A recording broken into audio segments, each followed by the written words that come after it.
दोस्तों 2020 में आईपीओ की झड़ी लगी हुई थी। एक के बाद एक आईपीओ आ रहा था, या यूं कहे 2020 तो आईपीओ का ही साल रहा। उनमें से कुछ आईपीओ में आपने अप्लाई किया होगा, कुछ में नहीं किया होगा, और जिनमें आपने अप्लाई किया होगा उनमें से कुछ में आपको अलॉटमेंट मिल गई होगी और किसी में नहीं मिली होगी।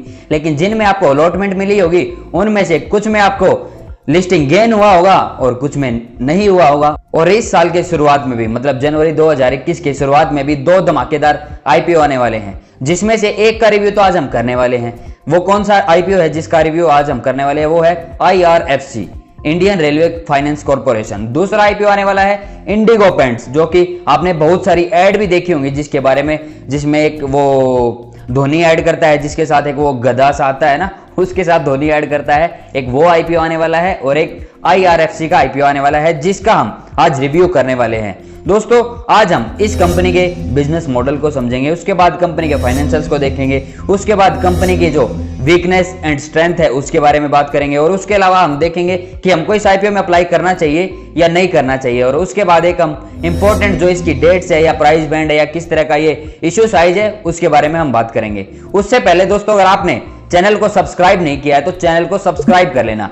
क्यों कर लेना चैनल को सब्सक्राइब? क्योंकि दोस्तों जब भी मेरी कोई नई वीडियो आएगी, अगर चैनल को सब्सक्राइब नहीं करोगे आप तो आपके पास नोटिफिकेशन नहीं आ पाएगी। इसलिए दोस्तों चैनल को सब्सक्राइब कीजिए और साथ के साथ ही बेल आइकन को दबा लीजिए, जिससे मेरी सभी आने वाली नई वीडियो का नोटिफिकेशन आपको सबसे पहले आपके ब्राउज फीचर्स में मिल जाएगा। दोस्तों अगर आप आईपीओ में अप्लाई करना चाहते हैं, मतलब इस आईपीओ में अगर आप अप्लाई करना चाहते हैं या आने वाले किसी आईपीओ में आप अप्लाई करना चाहते हैं या किसी तरह के कोई पर्टिकुलर स्टॉक्स में अपना इन्वेस्टमेंट करना चाहते हैं, तो सबसे पहले आपको एक डीमैट अकाउंट ओपन करना पड़ेगा। डीमैट अकाउंट ओपन करने के लिए वीडियो के डिस्क्रिप्शन में मैंने फ्री एंजल ब्रोकिंग का डीमैट अकाउंट लिंक दे दिया है। जाइए अपना अकाउंट खोलिए और किसी भी आईपीओ में आप अप्लाई कर सकते हैं। सबसे पहले हम जान लेते हैं कि आईआरएफसी है क्या। दोस्तों IRFC Indian railway finance corporation, जो कि गवर्नमेंट ऑफ इंडिया की एक सरकारी कंपनी है, मतलब पब्लिक सेक्टर की एक कंपनी है, जिसको आप ये मान सकते हैं कि एक एनबीएफसी फर्म है। एनबीएफसी का मतलब होता है नॉन बैंकिंग फाइनेंशियल कंपनी, जिनमें ये ना तो एक बैंक होती है। इस कंपनी को सन 1986 में गवर्नमेंट ऑफ इंडिया द्वारा स्टैब्लिश किया गया था और पूरी की पूरी 100% हिस्सेदारी गवर्नमेंट ऑफ इंडिया के पास ही इस कंपनी की हिस्सेदारी है। काम क्या करती है दोस्तों? ये एक एनबीएफसी कंपनी है। कहने का मतलब यह है कि एक नॉन बैंकिंग फाइनेंशियल कंपनी है, जिसमें अगर मिनिस्ट्री ऑफ रेलवे को किसी भी तरह की कोई पैसे की जरूरत पड़ती है अपना एक्सपेंशन करने के लिए, या किसी भी तरह का कोई रेलवे में किसी तरह का कोई काम कराना है, जैसे रेलवे ट्रैक बिछाना है, उसके बाद कोई बोगीज बनाना है, लोकोमोटिव इंजन्स बनाने हैं, या किसी भी तरह के कोई कंटेनर्स वगैरह बनाने हैं रेलवे में, तो उसके लिए मिनिस्ट्री ऑफ रेलवे को पैसे की जरूरत पड़ती है। वैसे तो मिनिस्ट्री ऑफ रेलवेज के लिए गवर्नमेंट बजट बनाती है। अगर बजट में भी मिनिस्ट्री ऑफ रेलवे का काम पूरा नहीं होता है तो इस कंपनी के through ministry of railway market से पैसा रेज करती है, या यूं कहे मिनिस्ट्री ऑफ रेलवेज या उसकी एंटिटीज को यह पैसा एक लैंड करती है, मतलब ब्याज पे देती है और उधर से अपना पैसा कमाती है। दोस्तों इस कंपनी में रिस्क नाम की तो फिलहाल किसी तरह की कोई चीज नहीं है, क्योंकि पूरी की पूरी wholly owned by government of India.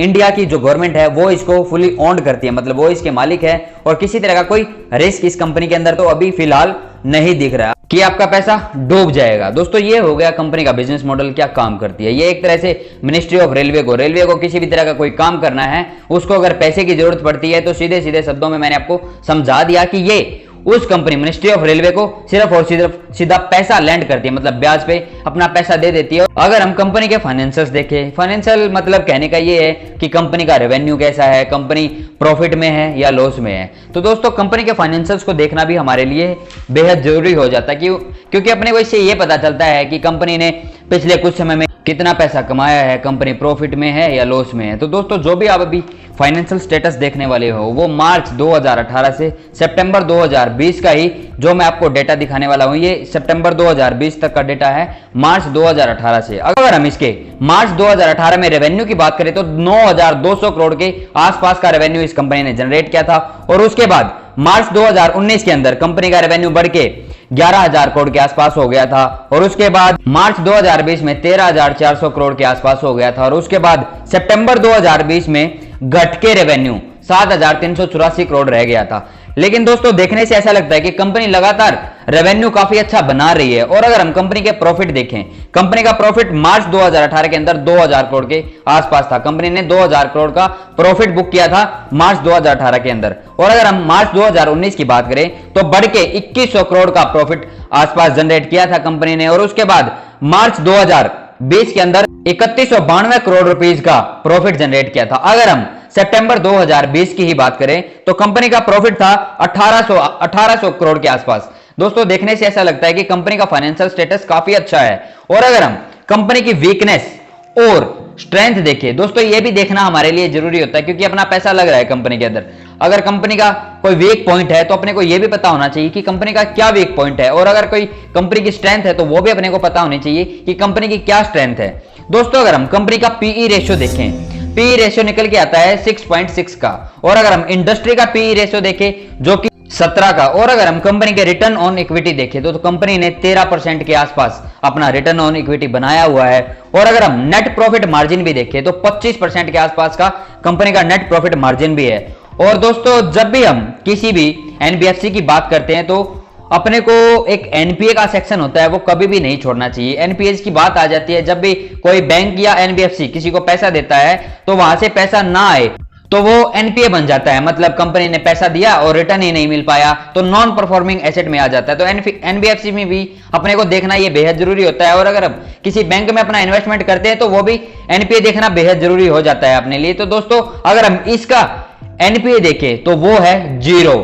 ये सीधा सीधा मिनिस्ट्री ऑफ रेलवे को पैसा देती है, जो इसको टाइम टू टाइम पैसा रिटर्न कर देती है। जो मिनिस्ट्री ऑफ रेलवे है वो अपने एंटिटीज को पैसा देती है, वहां पे जो भी किसी तरह का काम रहता है वो मिनिस्ट्री ऑफ रेलवे इनके थ्रू पैसा रेज करती है और इनको पैसा टाइम से दे देती है, जिसके कारण इनका कोई एनपीए फिलहाल नहीं है। और अगर हम कंपनी का ग्रोथ देखें दोस्तों, 15% की ग्रोथ रेट से पिछले 5 साल की अगर हम ग्रोथ देखें तो 15% सीएजीआर की ग्रोथ से कंपनी का परफॉर्मेंस काफी अच्छा दिख रहा है। और अगर हम कंपनी की वीकनेस और स्ट्रेंथ को देखें दोस्तों, कंपनी का इस बिजनेस में मोनोपोली है, मतलब कोई भी इसका कंपटीशन नहीं है। अगर कभी भी मिनिस्ट्री ऑफ रेलवे को पैसे की जरूरत पड़ेगी तो वो सीधा सीधा इसी को अप्रोच करेगी। और दोस्तों दूसरा इसका स्ट्रेंथ पॉइंट है वो है इसका फाइनेंशियल स्ट्रॉन्ग, काफी इसका परफॉर्मेंस है जो फाइनेंशियल काफी स्ट्रॉन्ग है। और स्ट्रॉन्ग क्रेडिट रेटिंग है, मतलब AAA या A+ कैटेगरी की इसको क्रेडिट रेटिंग मिली हुई है। और अच्छा खासा दोस्तों इसका मिनिस्ट्री ऑफ रेलवे में सारा काम, अगर पैसे की कभी भी मिनिस्ट्री ऑफ रेलवे को जरूरत पड़ती है तो सीधा सीधा इसी कंपनी को वो अप्रोच करती है। और दोस्तों ना ही इस पे किसी भी तरह का कोई भी एनपीए है, मतलब 0 एनपीए है, इसमें किसी तरह का कोई एनपीए नहीं, क्योंकि मिनिस्ट्री ऑफ रेलवे को पैसा देती है, उसको टाइम पे लौटा देती है और किसी तरह का कोई एनपीए इसके अंदर नहीं है। तो ये कुछ हो गई अपनी इसकी स्ट्रेंथ। अगर हम इस कंपनी की वीकनेस देखें तो वीकनेस है दोस्तों इसका सिर्फ और सिर्फ डिपेंडेंसी होना, मतलब सिर्फ और सिर्फ मिनिस्ट्री ऑफ रेलवे के ऊपर ही ये डिपेंड है। पूरा का पूरा पैसा ये अपना जो भी बिजनेस करती है तो मिनिस्ट्री ऑफ रेलवे को पैसा देती है और वहीं से अपना पूरा का पूरा बिजनेस लाती है या प्रॉफिट कमाती है। तो दोस्तों पहली इसकी वीकनेस है, ये है इसकी डिपेंडेंसी। दूसरा है अगर किसी कारणवश मिनिस्ट्री ऑफ रेलवे आईआरएफसी के रिगार्डिंग किसी तरह का कोई पॉलिसीज में चेंजेस करती है तो इसके बिजनेस पे काफी इंपैक्ट पड़ सकता है या इफेक्ट होगा। और दोस्तों तीसरी इसकी वीकनेस है वो है अगर किसी कारणवश गवर्नमेंट रेलवे को प्राइवेटाइजेशन कर देती है तो दोस्तों अगर प्राइवेट प्लेयर भी आ जाते हैं रेलवे के अंदर तो ये कोई इसकी गारंटी नहीं है कि वो प्राइवेट प्लेयर आईआरएफसी के थ्रू ही पैसा रेज करेंगे इंडियन रेलवे के लिए। तो दोस्तों ये एक इसकी वीकनेस है। और अगर हम आईपीओ के रिलेटेड कुछ इंपॉर्टेंट डेट्स की बात करें तो दोस्तों 18 तारीख को ये आईपीओ ओपन होने वाला है और 20 तारीख को क्लोजिंग हो जाएगी इस आईपीओ की। अगर हम प्राइस बैंड की बात करें तो 25 से 26 रुपए इसका प्राइस बैंड रखा हुआ है पर इक्विटी शेयर के लिए। और दोस्तों मिनिमम लॉट साइज है 575 शेयर्स का, मतलब एक लॉट कम से कम आपको 575 शेयर्स के लिए अप्लाई करना पड़ेगा और मैक्सिमम है 13 लॉट के लिए। और अगर हम कंपनी का जो इश्यू साइज है वो है 4633 करोड़ का इश्यू साइज है और उसके 2 कंपोनेंट है, एक ऑफर फॉर सेल और एक फ्रेश इश्यू। दोस्तों इसमें अगर हम बात करें कि हमको इसमें अप्लाई करना चाहिए या नहीं करना चाहिए, दोस्तों मेरे अकॉर्डिंग तो मेरे को काफी ग्रोथ अपॉर्चुनिटी तो नहीं दिखती है, लेकिन अगर आप लिस्टिंग गेन के लिए अप्लाई करना चाहते हैं तो कर सकते हैं। बट मैं तो इस आईपीओ में अप्लाई बिल्कुल भी नहीं करूंगा, मेरे को इसमें काफी ज्यादा ग्रोथ अपॉर्चुनिटी नहीं दिख रही। लेकिन क्योंकि वैसे भी इसका ग्रे मार्केट में प्रीमियम भी कुछ अच्छा खासा रिस्पॉन्स नहीं कर रहा है या ग्रे मार्केट में भी प्रीमियम इसका कोई ज्यादा अट्रैक्टिव नहीं नजर आ रहा। अगर आप जिस दिन आईपीओ ओपन होगा, मतलब 18 तारीख को आईपीओ ओपन होने वाला है, उस टाइम आप अगर आप अप्लाई करोगे तो उस टाइम भी आप ग्रे मार्केट में देख सकते हैं कि किस तरह का इसको रिस्पांस मिल रहा है। अगर आपको लग रहा है लिस्टिंग गेन होगा तो बिल्कुल आप अप्लाई कीजिए। वैसे तो ऐसा रहता है कि अलॉटमेंट आना बहुत ही मुश्किल है, अलॉटमेंट ही नहीं आती है रिटेल इन्वेस्टर्स को। सबसे बड़ी दिक्कत तो यही होती है कि रिटेल इन्वेस्टर्स को अलॉटमेंट ही नहीं मिल पाती है। इतना पैसा होता नहीं है कि बहुत ज्यादा पैसा हम लगा दे कि जिसमें हम मैक्स टू मैक्स लॉट के लिए अप्लाई कर दे और कुछ उसमें से कुछ एक दो अपने को अलॉटमेंट आ जाए।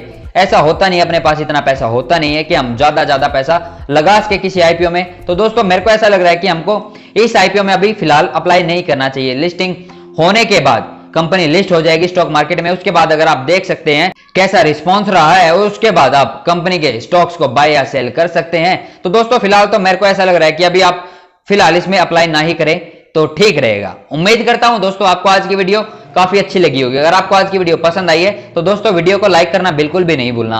दोस्तों लाइक भी क्यों करना है उसके लिए भी मैं आपको रीजन दे देता हूं।